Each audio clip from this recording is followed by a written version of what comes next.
Hello friends, welcome to Mehndi तक।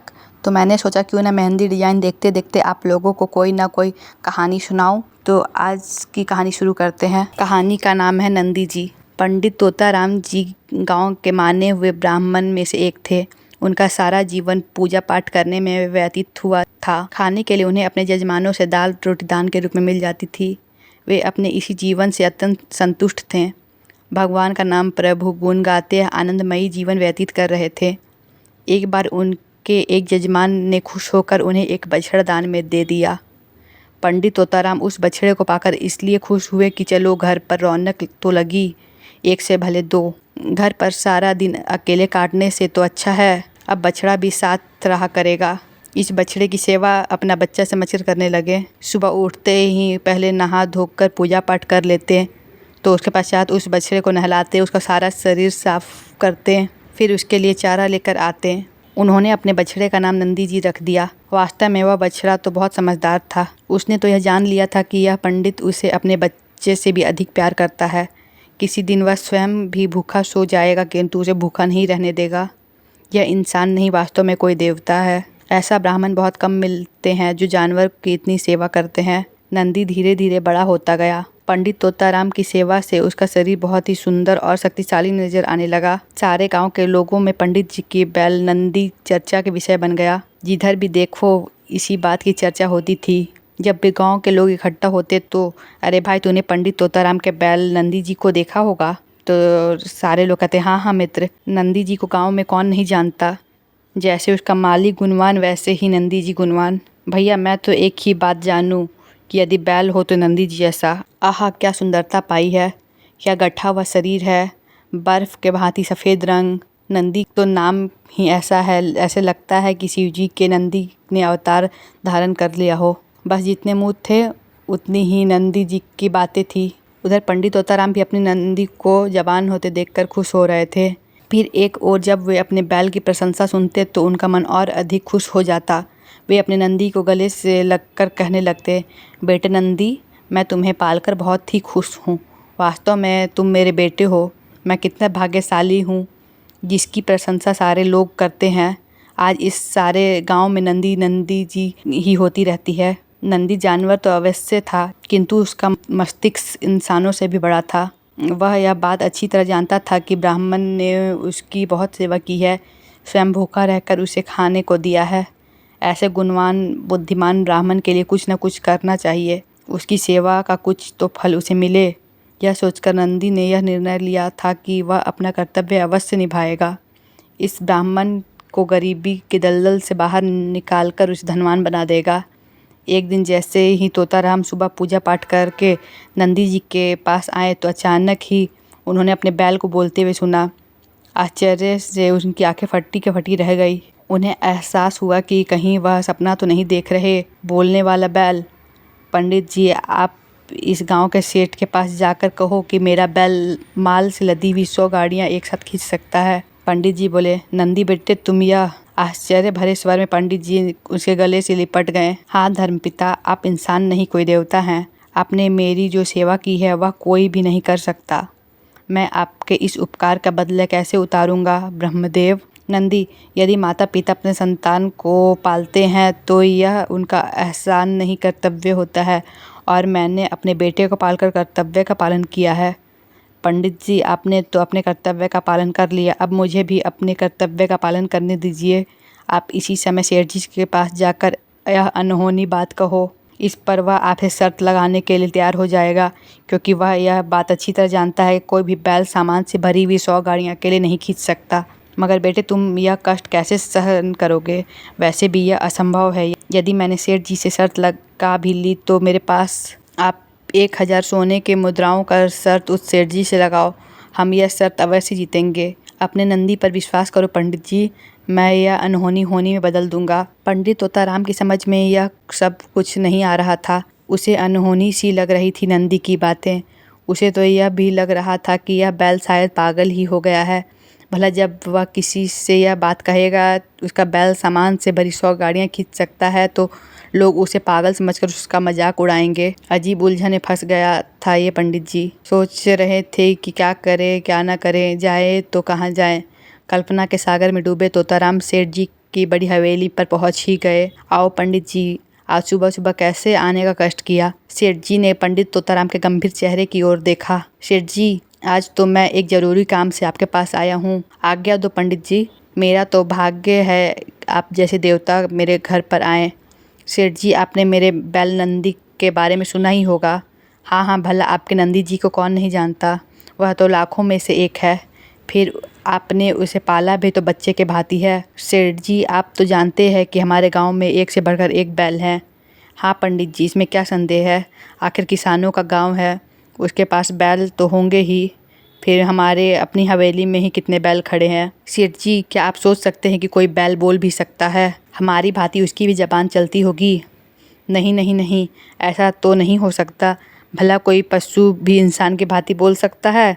सेठ जी, मेरी नंदी बोलता है, वह मेरे साथ बातें करता है। केवल यही नहीं, मेरा नंदी तो एक साथ 100 गाड़ियाँ खींच सकता है। पंडित जी, आप क्या सुबह सुबह शिव जी भोलेनाथ की बूटी चढ़ा आए हैं? नहीं सेठ जी, आप मुझ पर विश्वास कीजिए, मेरा नंदी 100 गाड़ियाँ को अकेले खींच सकता है। पंडित जी, जो बात सपने में भी सच न हो सकती हो, उस पर कैसे विश्वास किया जाए? यदि आप विश्वास नहीं करते तो फिर शर्त लगा लीजिए।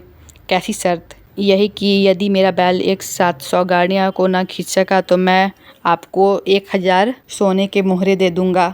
यदि उसने 100 गाड़ियाँ खींच ली तो आप मुझे 1000 मोहरे दे देंगे।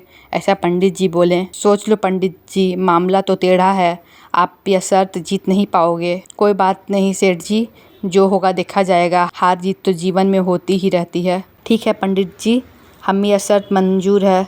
आप कल सुबह अपने बैल को चौपाल पर लेकर आ जाओ, हम आज ही सारे नगर में ढिंढोरा पिटवाए देते हैं। सेठ जी ने तोताराम की शर्त मान ली। उसी रात सारे नगर में ढिंढोरा पिटवा दिया गया। सुनो सुनो सुनो गांव वालों, नगरवासियों, आप सबको यह सूचना दी जाती है कि कल सुबह पंडित तोताराम का नंदी जी बैल 100 माल से भरी गाड़ियाँ खींचेगा। यदि वह बैल 100 माल गाड़ियाँ को न खींच सका तो उन्हें 1000 सोने के मोहरे सेठ धनीराम को देनी पड़ेगी। यदि बैल ने 100 गाड़ियाँ खींच ली तो पंडित तोताराम को 1000 मोहरे देंगे। यह मुनादी सुनते ही सब गांव वाले अपने अपने माथे में हाथ फेरते हुए कहने लगे, फूट गई किस्मत इस पंडित की, लगता है यह पंडित बुढ़ापे में सठिया गया है, पागल हो गया है तोताराम। भला आज तक किसी एक बैल ने सामान से भरी 100 गाड़ियाँ खींची है? आखिर बैल है बेचारा, कोई हाथी तो नहीं। ऐसी ही बातें सारे गांव के लोगों में होने लगी थी, किंतु एक बात पर सब लोग एकमत थे कि यह शर्त हारेगा तोताराम ही। दोनों पक्ष अपने जीत के सपने तो देखते ही हैं, किंतु पंडित तोताराम कुछ अधिक ही सपने देख रहा था। उस रात उन्हें नींद नहीं आई। वे बार बार यही सोच रहे थे कि यदि मैं यह शर्त हार गया तो मेरी जीवन भर की कमाई चली जाएगी। इस बैल के कहने पर मैं फंस गया हूँ, इस पागल जानवर का क्या करूँ? एक बार तो उसे अपने बैल से घृणा हो गई थी। सुबह गांव के चौपाल पर किसी बड़े मेले का दृश्य देखा जा सकता था। 100 बैलगाड़ी सामान से भरी तैयार खड़ी थी। उधर पंडित तोताराम अपने बैल नंदी के लिए चौपाल की तरफ आ गए थे। वैसे ही तोताराम का मन बुझा हुआ था। 1000 सोने के मोहरे, जीवन भर की कमाई। उधर सेठ धनीराम को तो पता था कि जीत उनकी ही होगी। यह पंडित तो पागल हो गया है, यह अनहोनी कुहोनी करने चला है। 100 माल से भरी गाड़ियां खींचने वाला बैल इस संसार में तो अभी तक पैदा नहीं हुआ। गांववासी भी पंडित तोताराम की ओर देख रहे थे। सबकी जबान पर एक ही बात थी कि जीतेगा सेठ धनीराम ही। पंडित तोताराम जी के कानों में लोगों का यह आवाज़ें आ रही थी। उनका मन डूबने लगा। उन्हें यह विश्वास होने लगा कि वे यह शर्त हार जाएंगे। इस हार में वह पागल बैल का ही हाथ होगा जिसने उसे फंसा दिया है। सच बात तो यह थी कि पंडित जी को इस बैल पर क्रोध आ रहा था, इसी ने उसे फंसाया था। नहीं तो उसे क्या ज़रूरत थी शर्त लगाने की, वह तो अच्छा खासा अपने घर में सुखी था। बुझे हुए मन से पंडित जी ने बैल के गाड़ियों के आगे जोड़ दिया और आप आगे वाले गाड़ी पर बैठकर उसे चलाने के लिए तैयार हो गया। फिर नंदी की ओर घूर कर देखते हुए कहने लगा, अबे चल, अब मेरा मुंह क्या देख रहा है दुष्ट कहीं के, मुझे फंसा दिया पापी, चल जल्दी चल। कितनी ही गालियां दे डाली थी पंडित जी ने बैल को। ऐसा लगता था जैसे अपना सारा क्रोध वे इसी पर निकाल रहे हैं। नंदी जी ने जब पंडित जी के मुंह से इतनी सारी गालियां सुनी तो उसे बहुत क्रोध आया। वह मन ही मन में कहने लगा, अरे मैंने तो इस पंडित जी को धनवान बनाने की बात सोची थी, यह मुझे ही गालियाँ दे रहा है, यही मिलेगा मेरी भलाई का बदला। अब देखो पंडित जी, मैं तुम्हें मजा चखाता हूँ, ऐसा नंदी बैल ने सोचा। बैल को क्रोध आ गया। पंडित जी उसे आगे चलने को कह रहे थे, किंतु नंदी तो वही खड़ा रहा। वह अपने स्थान से हिला तक नहीं। चल चल दुष्ट पापी, मुझे मरवाकर ही दम लेगा क्या? बैल गालियाँ सुनकर क्रोध में आ गया। अब तो उसने प्रतिज्ञा कर ली थी कि वह अपने स्थान से हिलेगा भी नहीं। हुआ भी यही। सब लोग आश्चर्य से देख रहे थे। उन्हें तो पहले से ही पता था कि पंडित तोताराम जी हारेंगे ही। अब तो बैल ने यह सिद्ध कर दिया था कि उनकी हार हो चुकी है। हा हा हा हा हा हा।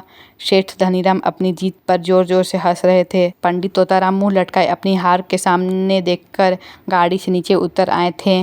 उनके मन पर बहुत बोझ था। 1000 सोने के मोहरे हारने के पश्चात बेचारे गरीब ब्राह्मण के पास रह ही क्या गया था।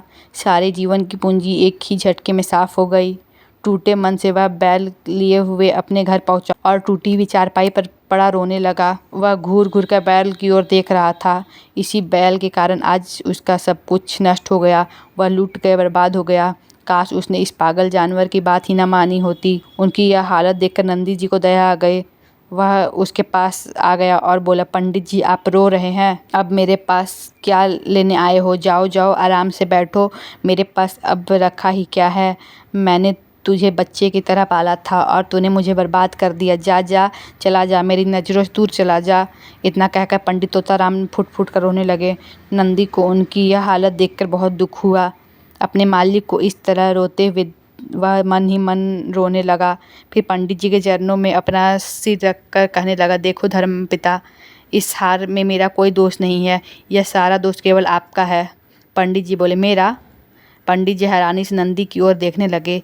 जी हाँ धर्मपिता, क्या आप यह भूल गए थे कि मैं आपके बेटे के समान हूँ? आप मेरे धर्मपिता हैं। मैंने जो कुछ भी किया वह आपकी ही भलाई के लिए किया था। तो फिर मेरा बुरा क्यों हुआ? मैं क्यों हारा? मेरा तो सब कुछ लूट गया, मैं बर्बाद हो गया। मेरी 1000 सोने की मोहरें चली गई। वह उसके गले से लिपट कर रोने लग गया था। धर्मपिता, इस हार का सारा दोष आपका है, मेरा नहीं। पंडित जी बोले, मेरा दोष? आश्चर्य से पंडित तोताराम जी का मुंह खुले का खुला रह गया। हाँ धर्मपिता, यदि आप मुझे गालियाँ न देते तो मैं आपको हारने नहीं देता। आप तो चलने से पहले ही मुझे घृणा के नज़रों से देखने लगे। यह बात तो अच्छी नहीं है। भला किसी के मन घृणा से भी जीता जा सकता है? घृणा तो प्यार की शत्रु है। नंदी बेटे, तुम केवल मेरी घृणा के कारण ही शत्रु बन गए। धर्मपिता, यदि आप अपनी भूल का पश्चाताप करते हैं तो फिर उठो, अपने आंसुओं को साफ कर डालो। अब नए सिरे से सेठ धनीराम के पास जाकर कहो कि मेरा बैल फिर से 100 गाड़ी खींचेगा। इस बार शर्त 2000 सोने की मोहरे की होगी। नंदी बेटी, यह क्या कह रहे हो? धर्मपिता, मैं एक बार फिर आपसे प्रार्थना करता हूँ कि आप धैर्य रखें, घृणा को मन से निकालकर प्यार की भावना पैदा करें। इससे विजय आपकी ही होगी। आपने 1000 मोहरें हारी हैं तो 2000 मिलेंगी। नंदी बेटे, मैं अपने दुर्व्यवहार पर बहुत लज्जित हूँ, मुझे क्षमा कर देना। मैं क्रोध में आकर बहुत बड़ी भूल कर बैठा। अब मैं उस धनीराम से बदला लेकर ही रहूँगा। इतना कहते हुए पंडित तोताराम जी ने अपने घर से बाहर निकल गए। सेठ धनीराम ने जैसे ही तोताराम को फिर अपनी हवेली की ओर आते हुए देखा, अपनी लंबी मूंछों को ताव देते हुए कहने लगे, क्या पंडित जी, क्या अब उधार मांगने आए हो? हमसे कोई बात नहीं, नफ़ा नुकसान तो जीवन में होता ही रहता है। हम तो पुराने दुख सुख के साथी हैं। हम एक दूसरे काम नहीं आएंगे तो कौन आएगा? ले लो, कितना कर्जा चाहिए? मैं तो ब्राह्मण को कभी अपने घर से खाली हाथ नहीं भेजता। धनीराम जी, मैं आपसे कर्जा लेने नहीं आया हूँ। तो फिर क्या अपना बैल बेचने आए हो? नहीं, मैं फिर से शर्त लगाने आया हूँ कि मेरा नंदी दोबारा से 100 गाड़ियों को खींचने के लिए तैयार है, किंतु इस बार शर्त 2000 मोहरों की होगी। पंडित जी, एक बार फिर सोच लो, 2000 मोहरें कोई छोटी रकम नहीं है। सेठ जी, सोच लिया है। अब कल सुबह आप 100 गाड़ी तैयार रखें, मेरा नंदी उन्हें खींचेगा। यह कहकर तोताराम वापस आ गए। सेठ धनीराम से 2000 मोहरों की शर्त दोबारा लगाने के बाद जंगल में आग की भांति सारे शहर में फैल गई। दूसरी सुबह फिर वही दृश्य था। 100 गाड़ियाँ तैयार थी। लोगों को यह पता नहीं था कि हारना तो पंडित तोताराम नहीं है। भला एक बैल 100 गाड़ियाँ कैसे खींच लेगा? अनहोनी को होनी कौन बना सकता है? उधर पंडित जी ने प्यार से नंदी को आगे वाले गाड़ी में जोड़ दिया। फिर उसकी पीठ पर हाथ फेरते हुए उसका मुंह चूम कर कहने लगे, चल मेरे बेटे, आज अपने धर्म पिता की इज्जत रख ले भगवान शिव का नाम। उसी समय नंदी जी ने जोर से झटका लगाया। उसके मुंह से आवाज़ निकली, जय शिव जी भोलेनाथ। उस समय 100 गाड़ियां चल पड़ी। पंडित जी के उदास चेहरे में हंसी आ गई। सेठ धनीराम के साथ सारे गांव वासी यह देखकर हैरान थे कि एक बैल सामान से भरी हुई 100 गाड़ियां कैसे खींच डाली। यह तो वास्तव में ही शिवजी के बैल हैं। नंदी जी धरती पे उतर आए हैं। फिर यह बोलता भी तो क्या, बोलने वाला बैल उन्होंने पहली बार ही तो देखा था। पंडित जी अपने बैल को गले से लिपट गए। आज उसकी आंखों में खुशी के आंसू थे।